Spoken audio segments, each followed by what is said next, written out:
E aí, quando surge o Alviverde, eu surjo por aqui com mais um vídeo aqui no canal. Galera, o pessoal da imprensa ainda está alvoroçado com a extensão do contrato do Abel Ferreira até o final de 2025. E por isso que a gente vai falar sobre isso aqui nesse vídeo. A gente vai mostrar para você aí o desespero deles. Mas antes, deixa seu like aí para dar uma contribuição para a gente aí, tá? E também já manda aí o seu avante desesperados, que é o que a imprensa tá, né? Os jornalistas aí estão todos desesperados, os antes do Palmeiras, estão sempre tentando aí ver o Corinthians e, de repente, o São Paulo ou o Flamengo de maneira superior ao Palmeiras, mas a gente está vendo aí nos últimos anos que o Palmeiras está conseguindo até se sobressair perante ao Flamengo, o rei do dinheiro, né? Com um faturamento aí de 1 bilhão, e mesmo assim, o Palmeiras, que é a piada, segundo aí o diretor de futebol, não o presidente ainda é o Landim, segundo o diretor de futebol do Flamengo lá, o Marcos Braz, Palmeiras, com seu treinamento de Zoom, é uma piada, né? Piada que ganhou 3 títulos no ano, enquanto ele, que não é uma piada, não ganhou nenhum. Mas, no entanto, não podemos lembrar que no comecinho do ano, eles falaram para o Real Madrid esperar, e o Real Madrid esperou e teve que jogar com o Al Hilal de tanto que cansou de esperar, não é verdade? Vamos lá, galera, vamos ver aí o que a imprensa está falando aí dessa renovação do Abel. E já a gente retorna aí. É fruto do trabalho deles, é um reconhecimento para a minha comissão técnica, mas o clube faz isso muito bem dentro da sua estrutura, dentro do nosso CT, reconhece muito bem os seus profissionais. Não foi só comigo, foi connosco, com os nossos jogadores e fico muito feliz, mais uma vez, por a diretoria reconhecer todo o trabalho que se faz dentro do clube, quer nos momentos de vitória, quer nos momentos de derrota. Porque, como eu disse, o clube tem uma visão, o clube tem um presente, o clube tem um futuro. É um clube com uma responsabilidade muito grande e fico muito feliz por pertencer a esta família, a este grupo. Bom, tá aí então a mensagem do Abel Ferreira, divulgada nas redes sociais. Lembrando que ele chegou no final de 2020 no Palmeiras e desde então conquistou 9 títulos. Antes de chegar ao Palmeiras, ele tinha conquistado só um título. Então, um técnico muito vitorioso, e quem já leu o livro dele, né, Cabeça Fria, Coração Quente, vê o quanto ele se dedica a esse trabalho, quanto ele se dedicou desde o começo, né? Ele chegou no Palmeiras sabendo o nome de cada jogador, ele fez esse estudo e por isso talvez uma campanha tão vitoriosa que agora vai até dezembro de 2025. Aliás, para quem não leu o livro, recomendo, é muito bom o livro dele. Me lembro perfeitamente da entrevista de abertura dele, né, de apresentação, o quanto ele me impressionou, sabendo o nome de inclusive jogadores da base. Algo muito incomum até para treinadores brasileiros, quando chegam a um clube, conhecer jogadores da base do Palmeiras. O Abel nomeou vários jogadores da base do Palmeiras na entrevista de apresentação. Vejam vocês como ele estudou para estar naquele momento ali treinando o Palmeiras e estava muito preparado para isso. A Duda volta já com outras informações para a gente conversar um pouquinho aqui sobre essa renovação de contrato do Abel Ferreira. Um dos trabalhos, acho que é o trabalho mais longevo do futebol brasileiro nesse momento, né? O Vojvoda chegou depois do Abel, não é isso? Sim. O Vojvoda chega depois do Abel. Não tem por que mexer se é uma coisa que está dando certo, está todo mundo satisfeito, o Abel gosta do Brasil, gosta do Palmeiras, a família está bem.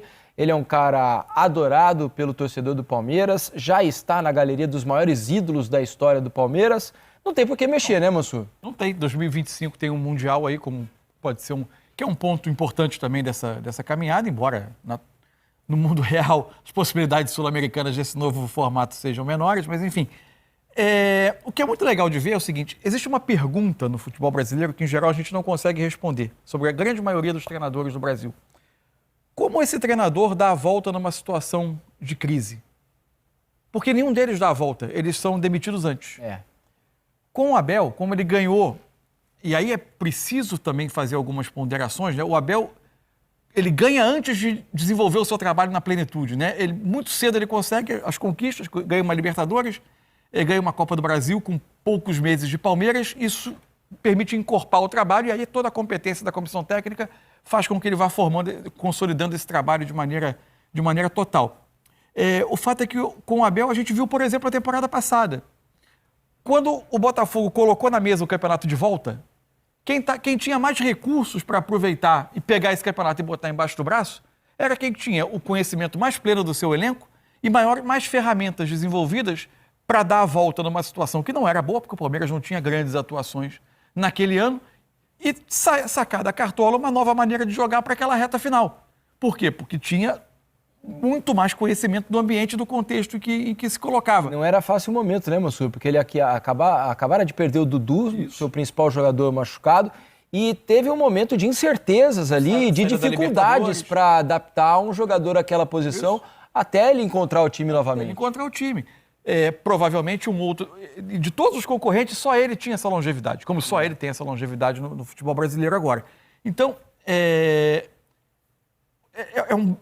o Abel, sempre que ele vence, sempre que ele tem uma conquista, ainda mais com o enredo da conquista do ano passado, ele manda uma mensagem ao futebol brasileiro. É evidente que o tempo não vai salvar qualquer trabalho.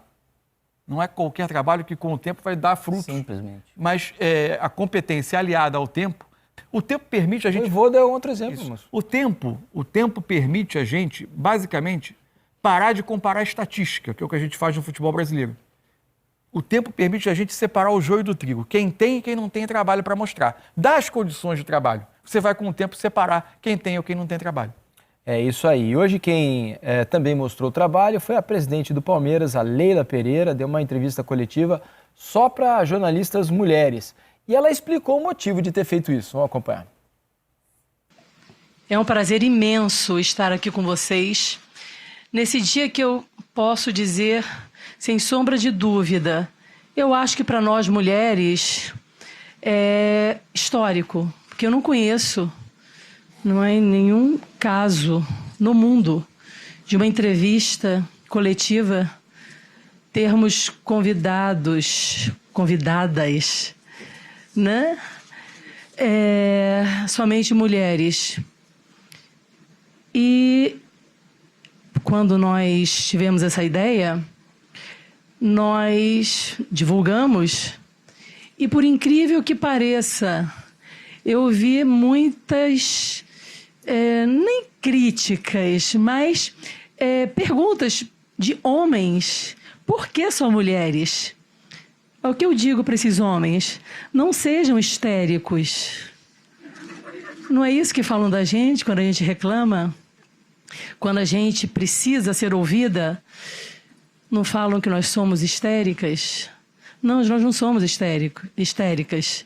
Nós queremos, hoje, o que eu gostaria que hoje esse nosso encontro simbolizasse para os homens, durante 1 hora que nós vamos estar aqui todas juntas, que eles sintam o que nós, mulheres, eles vão sentir em 1 hora, que eles não têm nenhum homem aqui, nessa entrevista coletiva. Eu quero que eles sintam em 1 hora o que nós, mulheres, sentimos desde que nascemos. Tá aí a Leila Pereira, então, nessa entrevista diferente, rara, né, no futebol brasileiro. Rara não, inédita, né? Reunindo apenas mulheres, estão aí todas elas, ó. É bastante gente, hein? Olha só, nessa entrevista que foi bastante interessante da Leila. Ela falou sobre diversos pontos nessa entrevista, além da questão da entrevista apenas para mulheres. Ela falou, por exemplo, sobre patrocínio, porque o Corinthians anunciou um patrocinador aí de 370 milhões de reais por 3 anos. E no final do ano passado, vocês devem se lembrar, que ela disse que pagaria o mesmo, igualaria o contrato do maior rival, caso o rival ganhasse mais e apresentasse um papel, né, comprovando a negociação. E hoje ela foi perguntada exatamente por isso. Vamos ouvi-la. Em nenhum momento eu quero ser desrespeitosa com qualquer instituição ou com seu torcedor. Mas o que eu falei naquela entrevista, eu ratifico aqui. Está comprovado esse valor?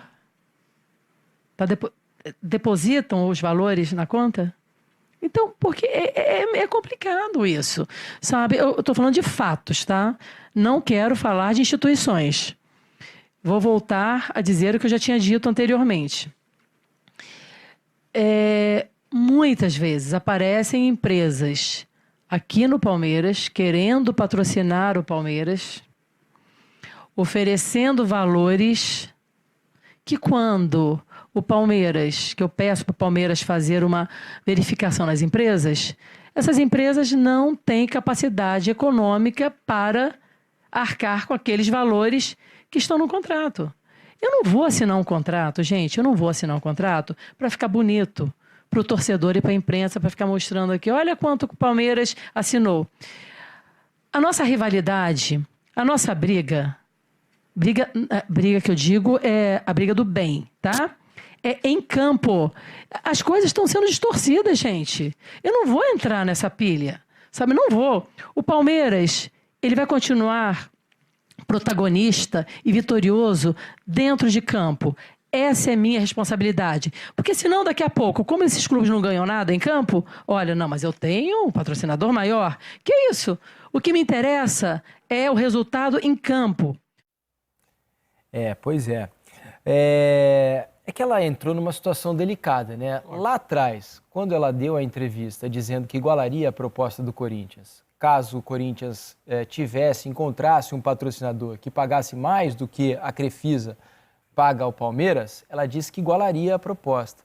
E o Corinthians anuncia ter vendido a sua camisa para um patrocinador que vai pagar 370 milhões de reais por 3 anos. Que, convenhamos, é um valor que, para os moldes atuais, para o que a gente vê, é um valor exorbitante, né? Pelo que o mercado tem pago aí nos últimos anos. O Corinthians conseguiu uma proeza aí com essa negociação. E aí a Leila acaba ficando em xeque por causa daquela declaração, talvez não muito avaliada lá atrás, né, Massur? Talvez, o que pareceu hoje também é que ela colocou em dúvida a capacidade econômica da empresa que assinou com o Corinthians de fato realizar, de honrar esse contrato. Em tese, uma empresa do ramo de apostas que inicialmente não era das consideradas líderes de mercado, digamos assim. Eu, por exemplo, não tinha ouvido falar. Muita gente não conhecia e os números acabaram surpreendendo agora. Também não sei se dá para exigir que a empresa envie ao Palmeiras o comprovante de depósito na conta do Corinthians. Até porque para o Corinthians não seria interessante, né? Exatamente. Vou mostrar aqui, porque o Palmeiras aí vai e arruma um igual, também vai... Enfim, mas eu acho que a mensagem por trás disso era essa. Só rapidamente, acho que foi uma sacada formidável essa entrevista de hoje, só com mulheres, né? Porque esse tipo de ação, ela impacta quando ela tira pessoas da zona de conforto e faz pensar.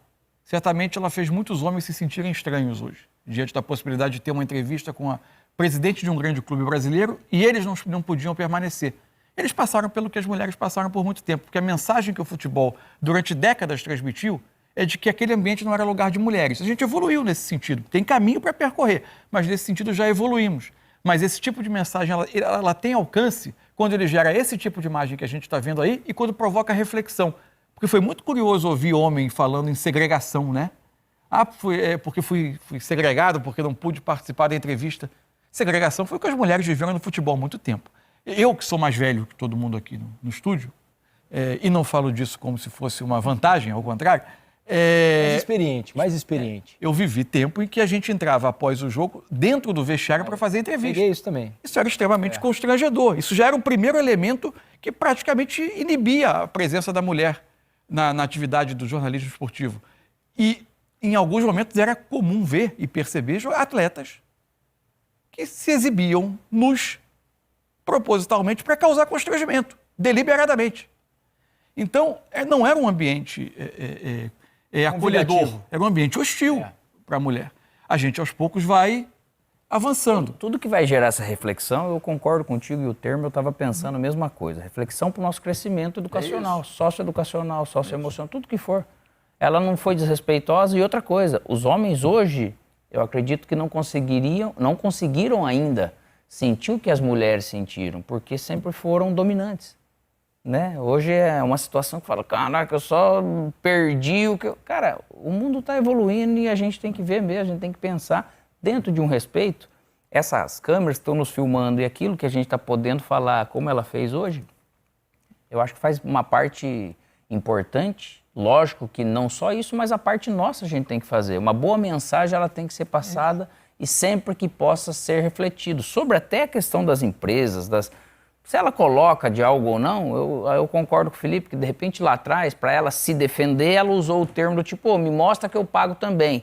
E não é necessário, ninguém precisa vender a mesma coisa que o outro, né? E às vezes tem muita gente que quer esse tipo de alimento e eu acho que não é essa competição que se existe, até porque eu não acredito que alguém também de algum clube, seja ele qual for, o cara vai mentir por tantos milhões que fez tal, porque ele tem um conselho, ele tem oposição, ele tem uma situação que não fica legal. E hoje ela também abordou um tema que é muito debatido entre os palmeirenses, que questionam se o Palmeiras talvez não pudesse ter um patrocinador diferente e que pagasse talvez um valor maior ao Palmeiras, porque ela é presidente e dona do patrocinador do clube.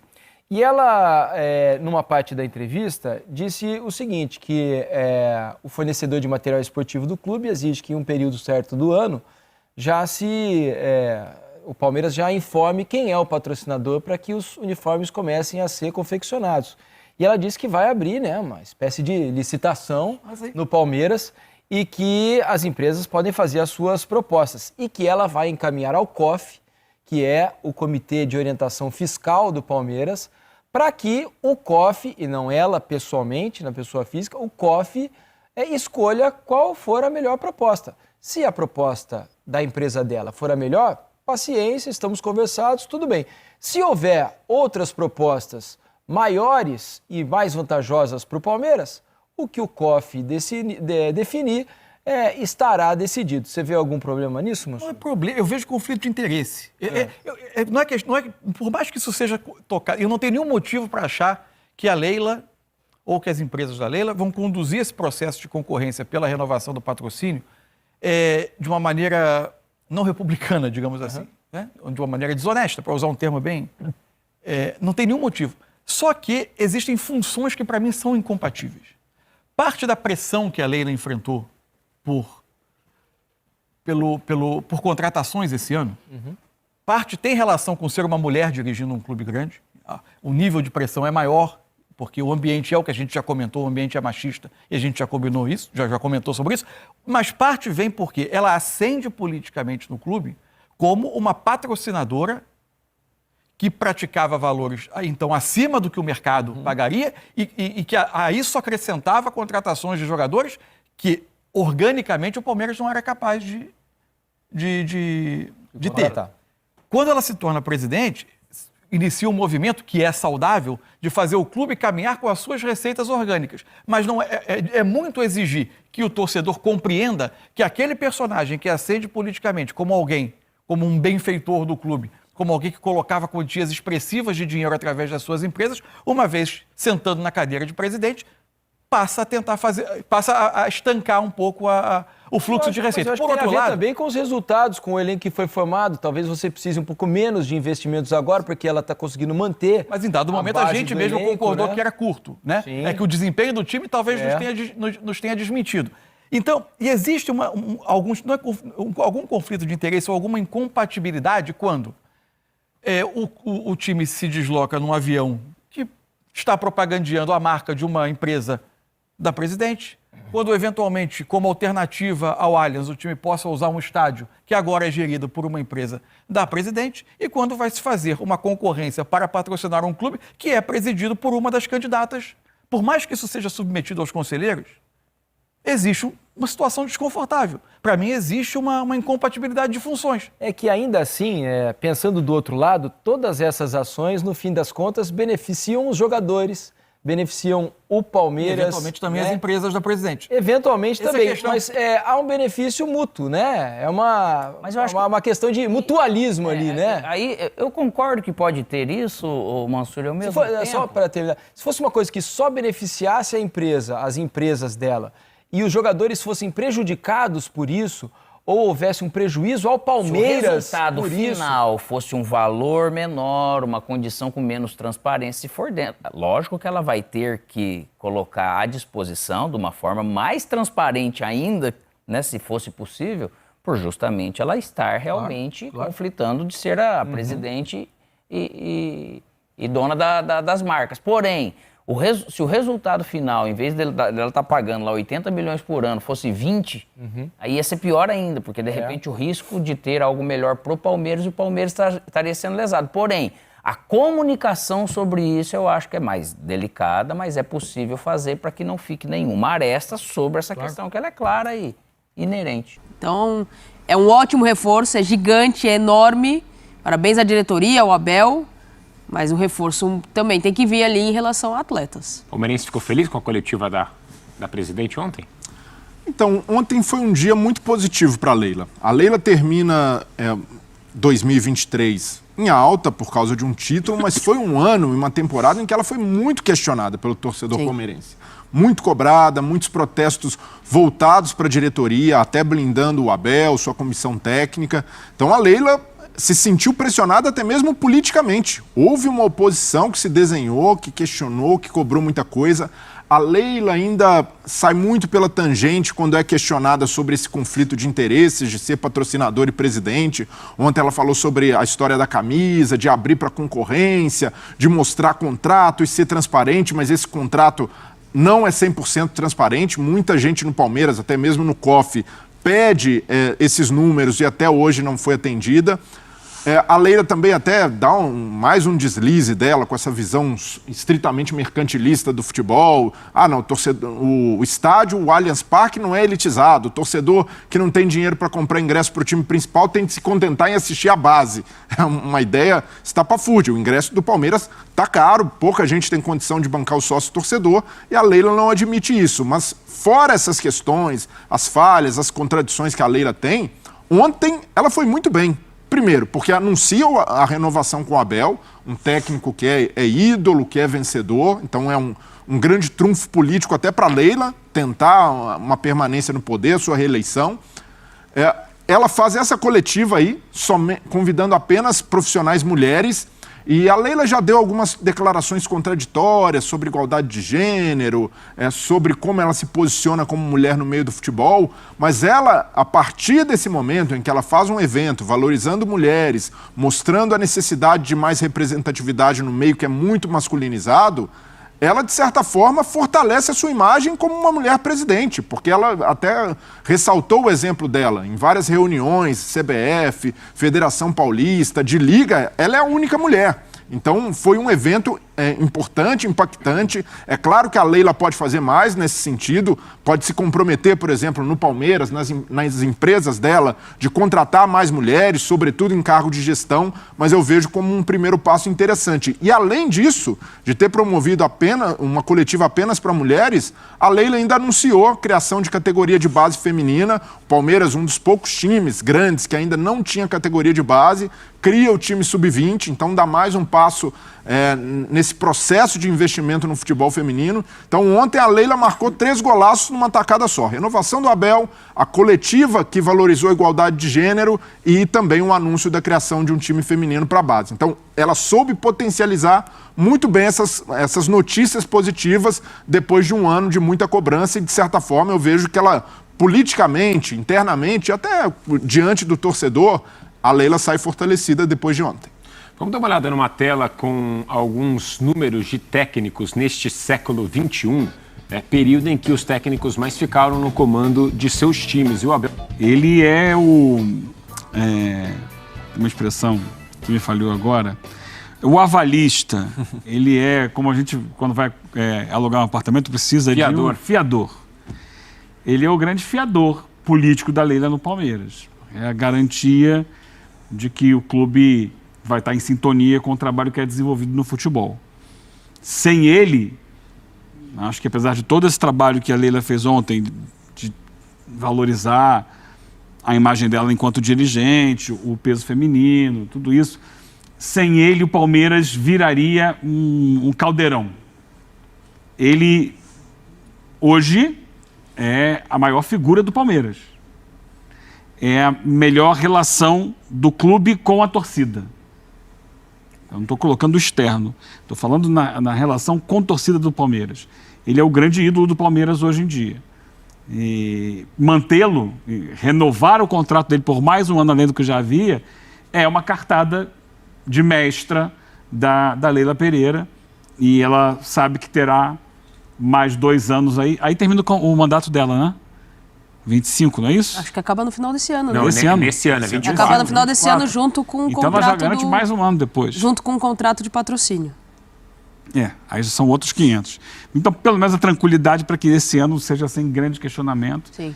Ela vai ter, e é claro, pensando numa eleição que vai acontecer, a gente não sabe como é que vai ser, mas ela já tem na carta na manga de mais um ano de contrato com o Abel, que é esse cara que dá a ela tranquilidade para poder gerir. O momento de questionamento que o Breler muito bem lembrou aqui foi justamente quando o time foi eliminado da Libertadores, e aí veio uma data FIFA logo depois, e ela foi dar uma entrevista em que ela foi muito infeliz. Sim. Uma série de coisas que ela colocou ali. Aí o questionamento se somou à eliminação da Libertadores com o posicionamento dela, e a coisa ficou muito ruim, até que o Abel conseguiu redesenhar o time do Palmeiras, o time voltou a vencer, foi campeão brasileiro e se esqueceu tudo que ela tinha dito. Então ela agora começa o ano com uma cartada política muito importante, que é manter o seu grande fiador como presidente do Palmeiras, a presença do Abel Ferreira. Qual é o peso disso, dessa manutenção do Abel e dele se tornar aí um dos técnicos mais longevos do século?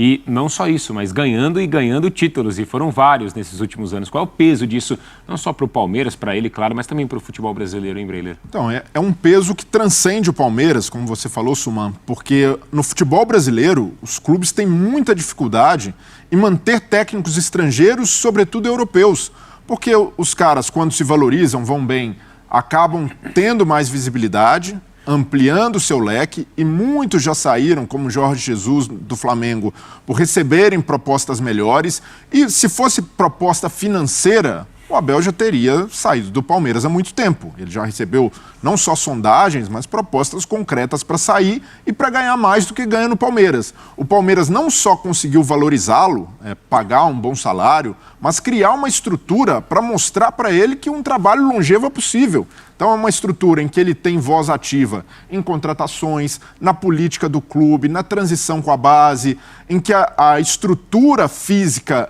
é muito bem feita, então os atletas elogiam, o Abel está muito satisfeito com o que ele tem em São Paulo. O Palmeiras ajudou também nesse processo, dando tranquilidade ao Abel ao trazer a família dele. Ele já tem um cenário diferente, se a família continuasse em Portugal, ele já teria essa divisão, essa questão pessoal, como teve o Vitor Pereira no Corinthians, por exemplo.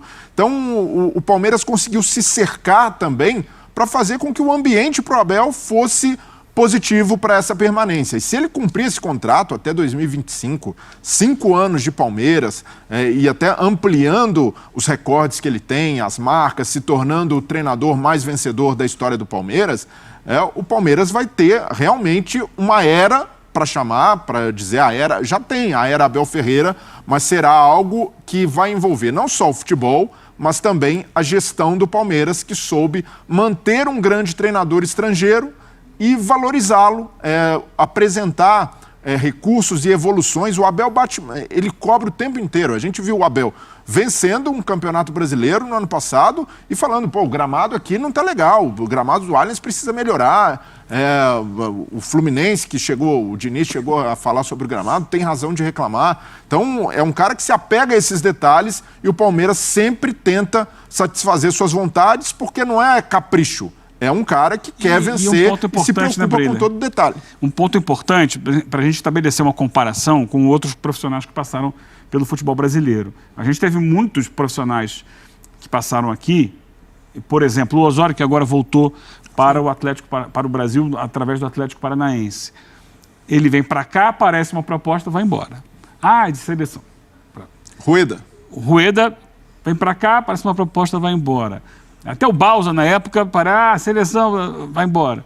O Jorge Jesus é outro. Vem aqui para usar o futebol brasileiro, de certa forma, como uma vitrine, se valorizar e buscar outros objetivos. O Jorge Jesus foi bem na cara isso, para usar um exemplo de um outro técnico que vem de Portugal. Ele veio aqui, fez um grande trabalho com o Flamengo, ficou pouco tempo, aproveitou a exposição e o sucesso daquele trabalho para voltar ao Benfica de lá, seguir para outros clubes lá na Europa, ou agora lá no Oriente Médio, como ele está. O Abel, ele está fazendo o que deveria ser, o que a gente acha que seria o ideal. O cara vem para cá para trabalhar focado no trabalho dele aqui. Porque ele poderia já...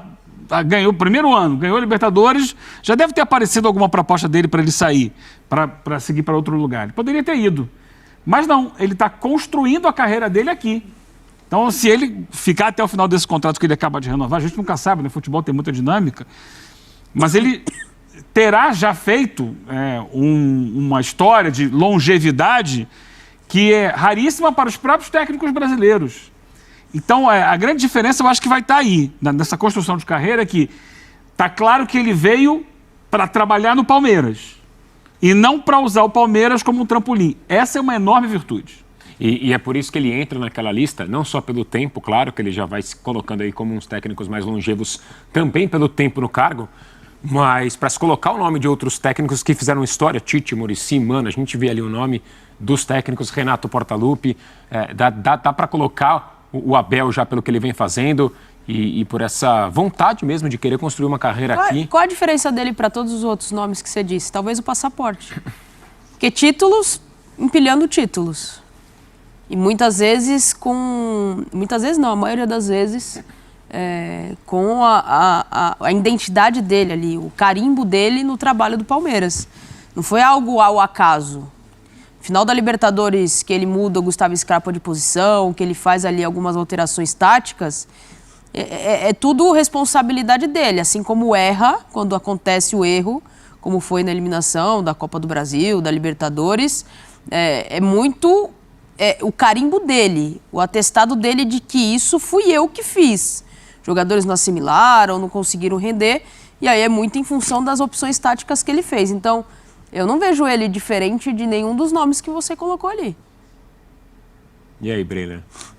O Abel conseguiu nesse período, muita gente discute, vai citar Oswaldo Brandão, o próprio Filipão, mas para mim, por ter conquistado isso tudo em tão pouco tempo e a relação que ele criou com o torcedor palmeirense, o Abel, se saísse hoje do Palmeiras, já sairia como o maior técnico da história. Porque o que ele fez é algo único, ganhar 2 Libertadores seguidas, 4 semifinais seguidas da principal competição sul-americana, 2 títulos brasileiros, Copa do Brasil, tudo isso em sequência, ganhou todos os títulos possíveis pelo Palmeiras, é algo raro e algo digno. O Abel hoje vai ser lembrado eternamente, está marcado na história do Palmeiras e, para mim, na minha visão, já como o maior. Ele pode se tornar uma unanimidade daqui para frente. Poxa, ganha mais uma Libertadores, mais um brasileiro, se torna o treinador mais vencedor da história do clube de forma isolada, aí não vai ter discussão. Mas, para mim, por ter feito tudo isso em tão pouco tempo, em 3 anos, é algo que já coloca o Abel num panteão não só semelhante a essas grandes referências, mas, no caso do Palmeiras, como o maior dos técnicos. O caso do Renato, que a gente viu ali as imagens por último, né, é um caso diferente, né? O Renato é o maior ídolo da história do Grêmio, e aí ele conseguiu títulos como técnico, e isso potencializou a sua permanência. A gente viu o Renato de 16 a 21, mas ele volta agora, né? Sim. Ele volta em 22, 23 tira o time da segunda divisão, 23 é vice-campeão brasileiro e prossegue aí. Ou seja, teve muita interrupção e é um trabalho muito contínuo. Mas o Renato tem uma história com o Grêmio, né? Uma paixão da torcida que vem de muito antes. Então é diferente de um técnico que chega de fora para começar a fazer um trabalho. E o do Abel também ainda em construção, né? Então a gente pode falar mais sobre isso assim que ele acabar o trabalho, se é que vai ser esse ano ou em 2025. Na verdade, para a gente poder fazer um balanço definitivo, a história exige um distanciamento, né? Tem que deixar passar um tempo para fazer essa avaliação. Mas é claro que a gente vive hoje em dia, e hoje em dia a gente olha que já é muito significativo, historicamente falando.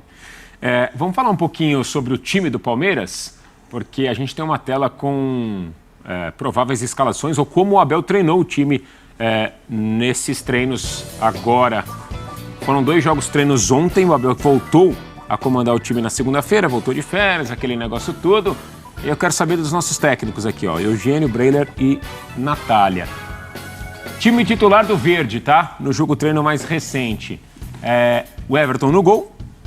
3 zagueiros, Marcos Rocha, Gomes e Murilo. Piquerez, e o Piquerez foi preservado. Mike de um lado, Caio Paulista do outro, Zé Rafael e Richard Rios, os dois volantes, Rafael Veiga, Rony e Flaco Lopes. Time do Palmeiras. A estrutura tática é a mesma que terminou o ano, né? Com a linha de 3 zagueiros. Mas você vê ali, né, o uso do Caio Paulista. A gente perguntava muito, onde é que ele vai usar o Caio Paulista? Nesses primeiros jogos treino, no lugar do Piquerez. Mas e aí? Como é que faz? E o Piquerez? Descansaram o Piquerez, deram um descanso para ele. Lá na frente o Flaco Lopes no lugar do Endrick, porque o Endrick está servindo a seleção brasileira pré-olímpica. E na zaga ali com o Marcos Rocha, pode ser o Marcos Rocha, em algum momento pode ser o Luan. São alternativas que ele tem para montar o time, mas a base de estrutura é a mesma que terminou o ano passado. Mas aí Piquerez entraria na vaga do Caio, por exemplo? Sim. Seria só uma troca de nomes. O Caio, pelo desenho, ele está na vaga do Piquerez. Sim. Para mim, o Piquerez é o titular. Então já mostra, muito provavelmente, a tendência, apesar que o Abel não faz isso, né? De onde ele vai pretender usar o Caio, né? Gostaram do time do Palmeiras? Uma primeira ideia. Exato, a primeira ideia. Gostaram do time do Palmeiras? É esse?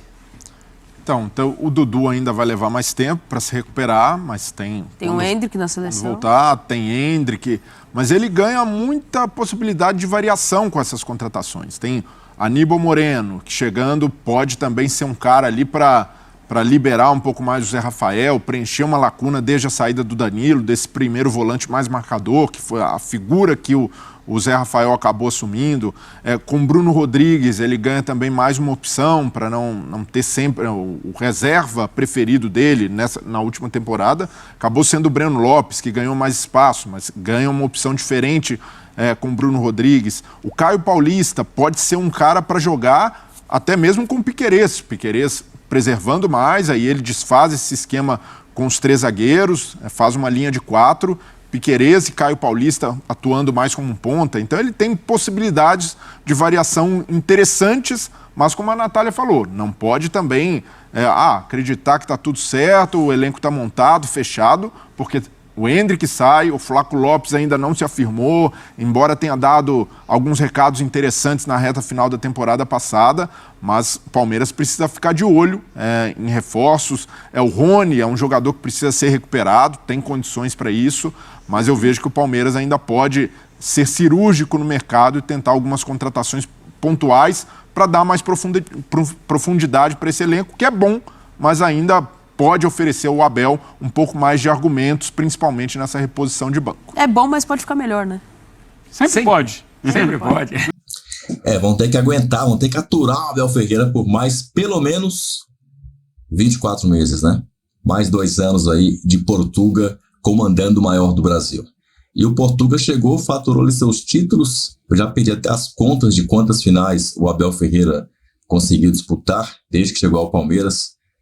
Os títulos aí também eu já pedi a conta, não sei mais se são 8, se são 9, já pedi a conta, mas você deve saber. Então comenta aí quantos títulos o Abel Ferreira já ganhou e quantas finais que ele jogou. Até porque o Brasileirão oficialmente não tem finais, né? Ou talvez tenha até mais, né? Mas não tem uma final ali que decide ou um time ou o outro sai campeão. Não tem isso. Tem vários jogos ali com cara de final. Essa que é a verdade. Aliás, o Palmeiras ganhou uma final aí do Botafogo que valeu de fato o título, né? É ou não é? Galera, vou indo nessa então. Até o próximo vídeo. Vídeos para você continuar com a gente aí, ó. Avante palestra!